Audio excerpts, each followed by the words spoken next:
எப்படி நான் உடச்சிருக்காங்கன்னு வரும். கோவம் வந்தா போனை போட்டு தாறு மாறா உடச்சிருக்கு. அப்புறம் எவ்வளவு செலவானாலும் பரவாயில்ல, போனை ரெடி பண்ணுங்க, அதுல அது இருக்குது இது இருக்குன்றது அதை உடைக்கிறதுக்கு முன்னாடி யோசிக்க மாட்டேங்கிறாங்க. பரவாயில்ல, உடைச்சாதான் நமக்கு வருமானம் வரும். சரி, நம்ம ரெடி பண்ணிட்டு ஒரு வீடியோ போடுவோம் அடுத்து. உன்னதாண்டா என்ன பீலிங்கா இல்ல பீலிங்கான்னு கேக்குறேன்.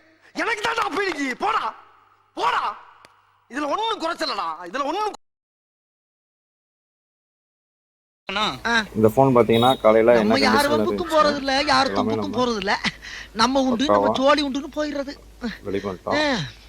இந்த மாதிரி உங்கள்ட்ட போன் இந்த நம்ம ஏஎஸ்சி மொபைல் கேர் என்ன பொழப்பு மனுஷன் இன்னைக்கு இருப்பான் நாளைக்கு இருப்பான். நாளை கழிச்சு ஊருக்கு போடாம இருக்கேன். அங்க என் தங்கச்சிக்கு சடங்கு. உனக்குதான் தங்கச்சி இல்லையா, ஏன் போய் சொல்ற? இல்லப்பா, சின்னம்மா மக. கால் பண்ணுங்க, நம்ம பெஸ்ட் பிரைஸ்லயும் நல்ல குவாலிட்டியாவும் மாத்தி தரோம்.